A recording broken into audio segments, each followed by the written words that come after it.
करायचे श्रवण. जय जय रघुवीर समर्थ. गुरुर्ब्रह्मा गुरुर्विष्णू गुरुदेव महेश्वरा. सद्गुरु साक्षात परब्रह्म तस्मै श्री सद्गुरुवे नमः. ब्रह्मानंदं परमसुखदं केवलज्ञानमूर्तिं द्वन्द्वातीतं गगनसदृशं तत्त्वमस्यादिलक्ष्यम् एकं नित्यं विमलचलं सर्वदी साक्षिभूतं भावातीतं त्रिगुणरहितं सद्गुरुं नमामि. जय जय रघुवीर समर्थ. जय जय रघुवीर समर्थ. श्री रामनवमी. समर्थांनी रामनवमी म्हणजे काय? रामनवमी म्हणजे श्रीरामाचा जन्म. नवमीच का? समर्थ सांगतात हा हिंदू धर्मातील मुख्य सण आहे, प्रमुख सण आहे, जो भगवान विष्णूचा 7वा अवतार, अयोध्येचा प्रभू, राजा प्रभू श्रीरामाचा जन्मदिवस म्हणून साजरा केला जातो. हा सण जो आहे रामनवमी जे आहे हा चैत्र महिन्याच्या शुक्ल पक्षातील नवमी तिथीला आलेला होता, म्हणून तेव्हापासून रामनवमी असं म्हटलेलं आहे.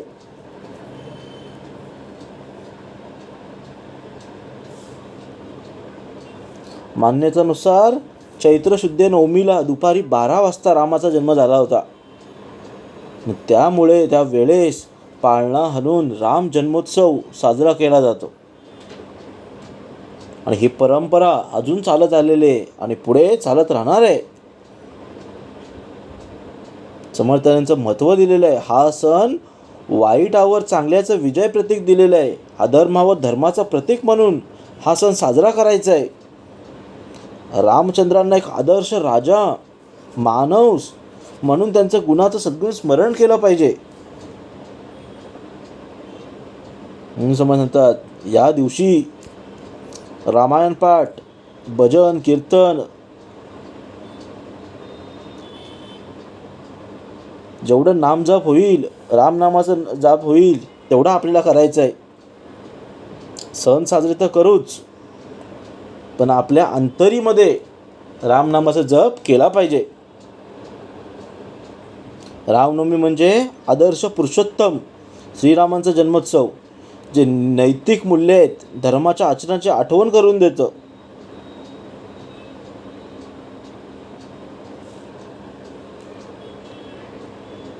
जय जय रघुवीरा समर्थ. राम नामे होईना पावन अर्थ. भवसागराचा हा समर्थ तारक नाम. समर्थ सांगतात जय जय रघुवीर समर्थ. राम नामे होईना पावन अर्थ. भवसागराचा हा समर्थ तारक नाम. म्हणजे जो या श्रीरामाचं नाव घेईल, राम नाम मनुष्याला संसारातून तारेल, या भवचक्रातून, या विषयविकारातून, या 84च्या फेऱ्यातून रामनाम आपल्याला तारणार आहे. चैत्र शुद्धी नवमी दिनी अवतार घेतला रघुनंदिनी. धर्मरक्षणा कारणी आले राम. समोर सांगतात चैत्र शुद्धी नवमी दिनी, चैत्र महिन्यात, शुद्ध महिन्यात नवमीला दुपारी 12 वाजता भगवान रामांनी, श्रीरामांनी धर्मरक्षणासाठी अवतार घेतलाय. आणि हा भगवान विष्णूचा 7वा अवतार आहे. आणि त्यांना राम असं नाव दिलेलं आहे. राम आले, धर्मरक्षा कारणी राम आले. अयोध्या नगरी आनंदली, दशरथाची इच्छा पूर्ण झाली. कौसल्य माते कुशीत आली, दिव्य ज्योत. जेव्हा श्रीरामाचा जन्म झाला तेव्हा अयोध्या नगरी मध्ये पूर्ण आनंदाचं वातावरण पसरलं. जी दशरथाची इच्छा होती, एवढ्या वर्षापासून त्यांची इच्छा होती की मला पुत्र प्राप्त व्हावा, ती त्यांची इच्छा पूर्ण झाली. आणि त्यांच्या मातेचं नाव आहे कौसल्या. त्यांच्या कुशीमध्ये, त्यांच्या पोटी श्रीरामांचा जन्म झाला.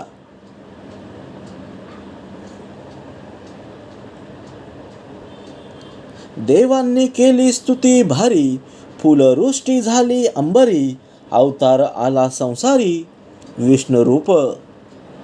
जेव्हा जन्म झाला तेव्हा सर्व इंद्रपुरीमध्ये देवांच्या द्वारी सर्व फुलवृष्टी झाली. कारण 7वा अवतार, भगवान विष्णूचा 7वा अवतार या पृथ्वी तलावर निर्माण झालाय.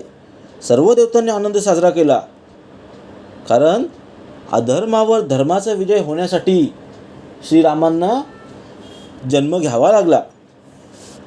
अधर्म वाढला पृथ्वीवरी, रावण झाला अत्याचारी, त्याचा संहार करी राम अवतरले.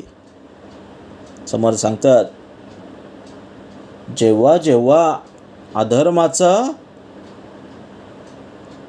अधर्म वाढेल, पृथ्वीवर अधर्म वाढेल, तेव्हा मला अवतार घ्यावा लागेल.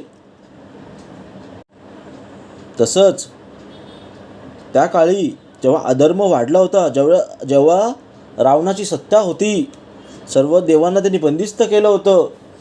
त्याच्या अहंकारामुळे, त्याच्या दुष्टपणामुळे अख्ख्या त्यांच्या पृथ्वीला त्यांनी संहार केला होता. अधर्म वाढला होता, विषयविकार वाढले होते आणि रावणाचा अत्याचारामुळे रामांचा जन्म झालेला आहे.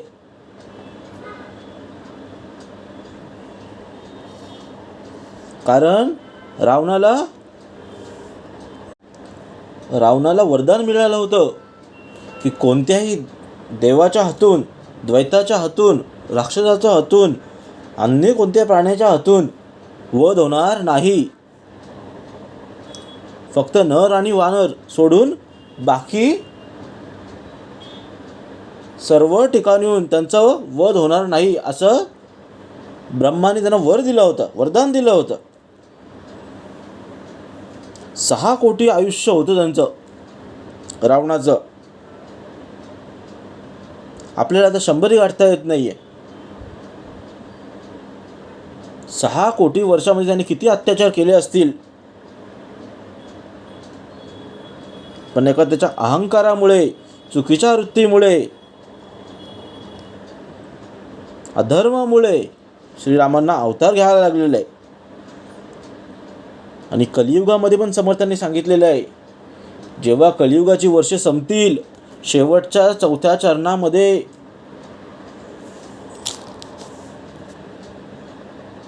समर्थांनी सांगितलेलं आहे, कलियुगात शेवटी 4थ्या चरणामध्ये पुराणानुसार जेव्हा कलियुगात पाप आणि अन्याय, अधर्म शिगेला पोचेल, तेव्हा भगवान कल्की अवतार घेतील. शेवटचा अवतार, भगवान विष्णूचा शेवटचा अवतार घेतील.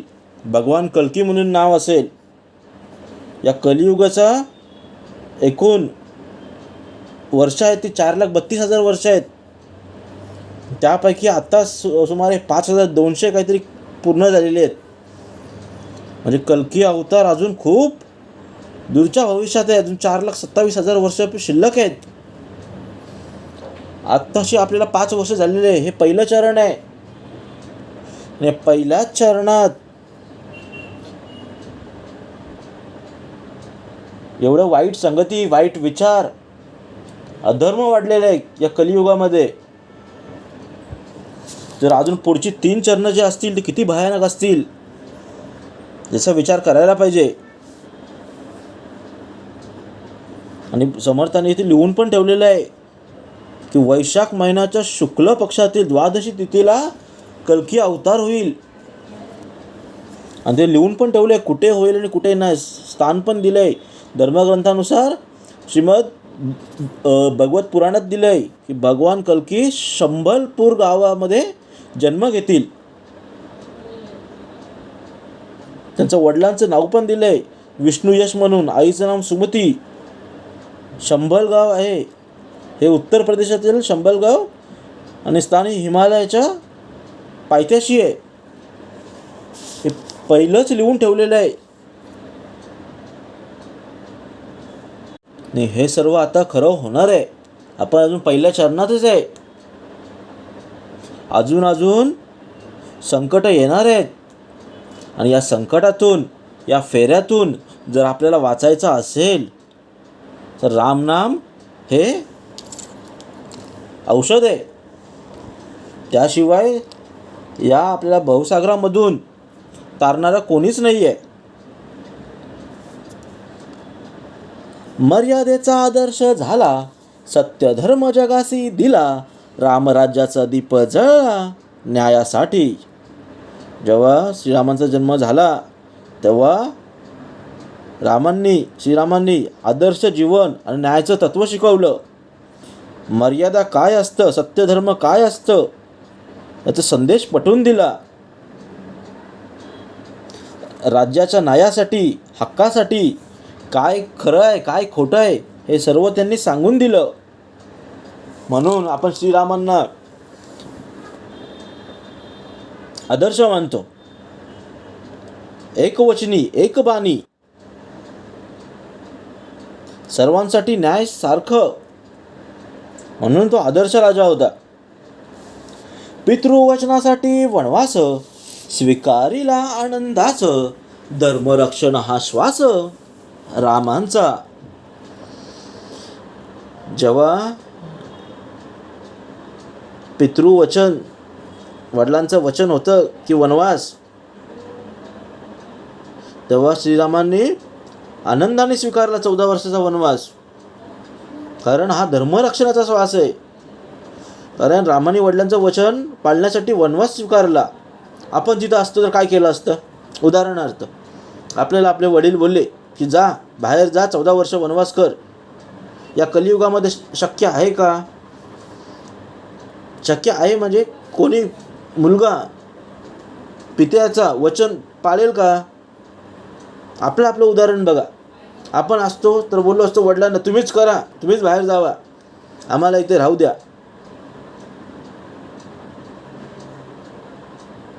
कोणी असेल तर ते बाहेर पडणारच नाही. मारामारी झाली असेल, मारामारी होईल.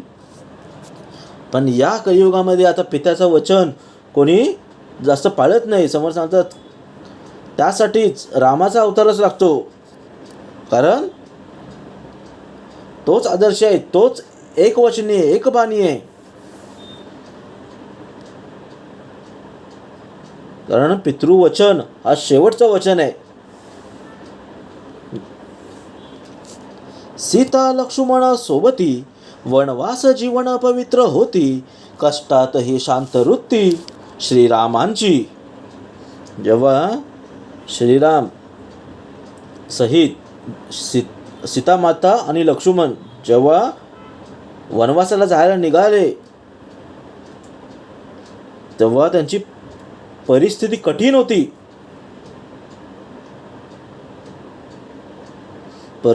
परंतु त्या परिस्थितीलाही मात देऊन, कठीण परिस्थितीला मात देऊन शांत आणि धर्मनिष्ठ राहिले,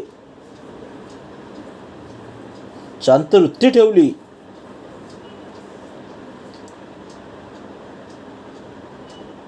बघा, म्हणजे देवासाठी, म्हणजे श्रीरामांचं जर एवढा मोठा संघर्ष असू शकतं, त्यांच्या जीवनाला एवढा मोठा संघर्ष असू शकतं, तर आपल्या जीवनाला संघर्ष काहीच नाही आहे. आपण फुकटचं डिप्रेशनमध्ये जातो आहे. आपल्या नोकरीचं टेन्शन, संसाराचं टेन्शन, मुलाबाळांचं टेन्शन, जरा कोण काही बोललं तरी आपल्याला लगेच डिप्रेशन येतं आहे. समर्थांना तेव्हा श्रीरामांना संघर्ष करावा लागला, 14 वर्ष वनवासामध्ये राहायला लागली.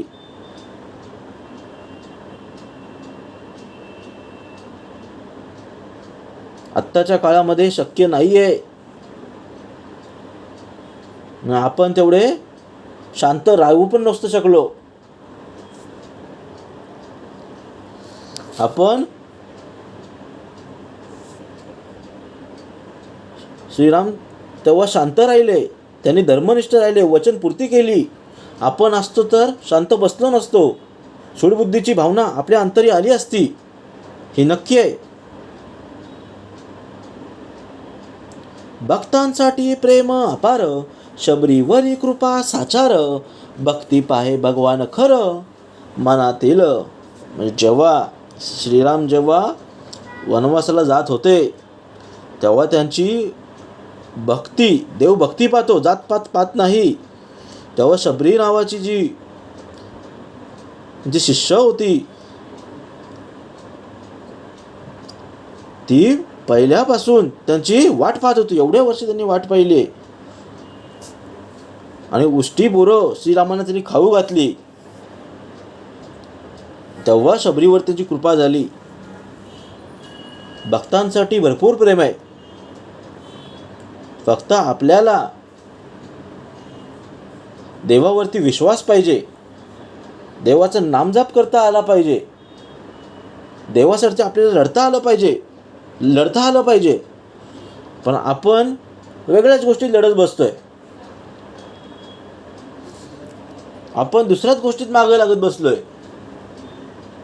आपण धर्मासाठी राहतच नाही आहे, आपण सगळे अधर्माकडे होत चाललोय. म्हणून समोर सांगतात, देव भक्ती पाहतो, जातपात पाहत नाही. आपण सर्व अडकलोय हे जातीपातीमध्ये अडकलोय, राजकारणामध्ये अडकलोय. भक्तीच्या नावाखाली आपण सर्व नाही ते विषयांमध्ये अडकलेलो आहे. हनुमंत भेटला मार्गी, भक्ती झाली शक्ती भारी, रामकार्याची तयारी सुरू झाली. जेव्हा वनवासाला जात असताना तेव्हा त्याने तिथे हनुमंत स्वारी भेटली. हनुमंत स्वारी हे शंकरांचे 11वे रुद्रावरूप. आणि हनुमंता एवढी शक्ती कोणाकडेही नाही. आणि एवढा मोठा भक्त होता, श्रीरामांचा भक्त होता, की जेव्हा त्यांचं मिलन झालं, ही भक्ती आणि शक्ती एकत्र आली आणि रामकार्याची जी सुरुवात जी होती ती तिथून सुरुवात झाली आणि त्या रामकार्याला यश मिळालं. त्यांनी तिथून सुरुवात केली. पुढे सांगितलंय, वानर सेना एकवटली, धर्मासाठी उभी राहिली, असत्याशी लढाई झाली लंकेमध्ये. त्यांनी वानर सेना एकवटली.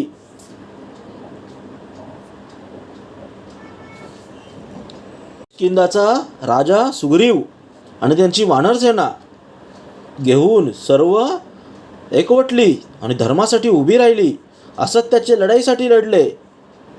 आणि ही लढाई लंकेमध्ये झाली. धर्मासाठी सर्वत्र एकत्र येऊन युद्ध लढले. रावणाचा झाला संहार, सत्याचा झाला जयघोष फार, धर्म जिंकला अखेर जगामध्ये. समोर सांगतात, रावणाचा झाला संहार, म्हणजे ज्या कारणासाठी श्रीरामांचा जन्म झाला होता तो म्हणजे रावणाचा संहार. शेवटी सत्याचा विजय झाला, रावणाचा संहार झाला, सत्याचा जयघोष झाला आणि जगामध्ये अधर्म सोडून, अधर्माचा नाश करून धर्म परत सत्यात आलं. धर्म जिंकला आणि तिथून परत श्रीराम ती लंकाची राजवट पूर्ण बिभीषणाला देऊन, बिभीषणाला राजा बनवून ते परत आले. रामराज्य झाले भूमीवर, सुख समाधान घराघर, नाही अन्याय कुणावर राज्यामध्ये. म्हणजे रामराज्य आले भूमीवर. जेव्हा ते परत आले, सगळ्यांच्या घरी सुख आनंद नांदायला लागलं. रामच्या सर्व लोक सुखी होते. कोणावरही सुद्धा कोणताही अन्याय झालेला नव्हता. म्हणून तो राजा आहे. राजा झाला सेवक जनांचा, विचार केला सर्वांचा, आदर्श दिले राजाचा, श्रीरामांनी राजांनी सेवकांचा विचार केला. जे जे सेवकांसाठी असेल, चांगलं असेल, ते सर्व सेवकजनांचा कामं केली, सेवकजनांसाठी कामं केली. सर्वांचा हिताचा विचार केला, राज्याचा ही विचार केला, आणि तो आदर्श राजा म्हणून उदयास आला. श्रीरामांनी लोकसेवेचा आदर्श दिलाय. राम म्हणजे सत्यव्रत, राम म्हणजे प्रेमसंपन्न चित्त, राम म्हणजे धर्मनिष्ठ जीवनमार्ग. समजतात, या जीवनामध्ये राम नाम म्हणजे सत्य आहे. जन्मल्यापासून मृत्यूपर्यंत राम नाम हे सत्य आहे, सत्याचं प्रतीक आहे. राम नाम म्हणजे प्रेमसंपन्न आहे, राम नाम म्हणजे धर्मनिष्ठ आहे, आणि राम हा आदर्श जीवनाचं प्रतीक आहे. रामनवमी उत्सव साजरा, अंतरी जगावा राम खरा, मन होईल पवित्र सारा, नामस्मरणे. समोर सांगतात, किती ओवी छान दिलेली आहे. रामनवमी उत्सव साजरा, अंतरी जगावा राम खरा. आपण काय करतोय? रामनवमी साजरा करतोय, पण तो कुठे? बाहेर. पालख्या काढतोय, फटाके वाजवतोय, मिरवणुकी काढतोय, ढोल ताशा, हे सर्व बाहेरील चाललंय. बाहेरील ठीक आहे, पण समोर सांगतात अंतरी जागवा राम खरा. रामनवमीचा खरा अर्थ म्हणजे आपल्या मनात राम जागवणे, या विषयांपासून दूर राहणे. जेव्हा 8 विषय जे आहेत ते जेव्हा दूर होतील तेव्हा मन पवित्र होईल. पण मन पवित्र होईल कधी? जेव्हा रामनामाचं नामस्मरण होईल, भक्ती होईल, तेव्हाच मन पवित्र होईल. आणि तेव्हाच मन पवित्र झालं की मनात राम ॲटोमॅटिक जागवेल. रामनवमीचा खरा अर्थ म्हणजे मनात राम जागवणे. घराघरी रामनाम घुमे, दुःखे सारे दुःख जस जामे, दुःख सारे दुःख दूर जमे, शांती सुख मनामध्ये ये भक्तीने. जेव्हा रामनवमी आली, घरोघरी रामनाम आवाज हा मंत्र घुमलेला आहे. जे सर्व दुःख होतं ते सर्व नष्ट झालेलं आहे. घरामध्ये प्रत्येक शांती आलेली आहे, मनामध्ये शांती आलेली आहे. आणि ही शांती कधी येईल? भक्तीने येईल. जर भक्ती केली, मनापासून केली, तर हे मन शांत होईल आणि आपलं जीवनामध्ये शांती येईल, सुख येईल. आणि रामनामाने मन शांत होते. नामजाप करता आला पाहिजे. दिवसातून अर्धा तास, 24 तासामधून आपल्याला अर्धा तास नामस्मरणामध्ये राहता आलं पाहिजे, नामस्मरण करता आलं पाहिजे. जास्त 30 मिनिटं फक्त आपल्याला द्यायचे, तेव्हा आपलं मन शांत होईल. नाहीतर आपण या संसारामध्ये, या 84च्या फेऱ्यामध्ये अडकलेलो आहे. संसार करून आपल्याला भक्ती करायची आहे, प्रपंच करून परमार्थ करायचं आहे. पण आपण काय करतोय? संसाराला पकडून ठेवलंय आणि परमार्थ सोडलेला आहे. जसं समज सांगतात, घट्ट मुठीत जर वाळू असले आणि आपण सोडलं तर ती लगेच सुटते. आणि जर आपण मूठ सैल ठेवली तर ती वाळू हळूहळू सरकते. तसंच समोर सांगतात, संसार करा पण परमार्थ जास्त झाला पाहिजे. संसार करून परमार्थ करा. काम क्रोधे लोभ टाका, राम भक्ती हृदय ठेवा, जीवन मार्ग उजळा करा सदाचाराने. तर म्हणतात हे सर्व आपले जे विकार आहेत, विषय विकार आहेत, ते सर्व आपल्याला टाकायचं आहे. बाहेरील दुनिया आपल्याला पाहायचीच नाही आहे. कोण कसं वागते आपल्याला बघायचंच नाही आहे. जेव्हा आपण चांगले वागू तेव्हा आपल्याला चांगले दिसतील, जग चांगलं दिसेल. पण कधी? जेव्हा आपल्या विषय विकार आपल्या इथून बाहेर निघतील. काम, क्रोध, मदमत्सर, लोभ, दंभ, संशय, चिंता हे जेव्हा मनातून बाहेर जाईल,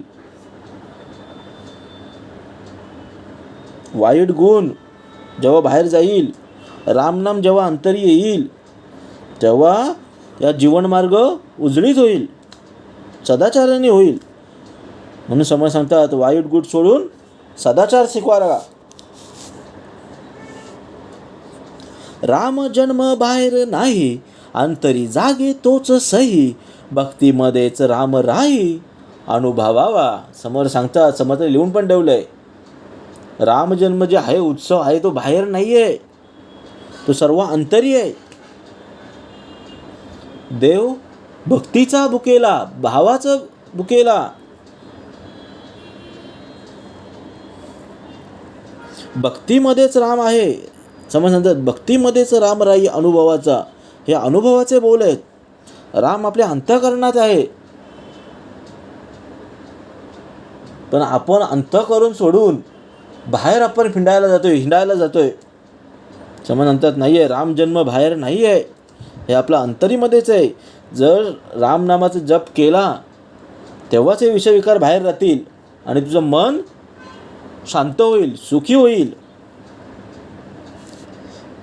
जय जय रामकृष्ण हरी, नाम घ्या अंतरी, मुक्ती मिळे संसारी सहजपणे.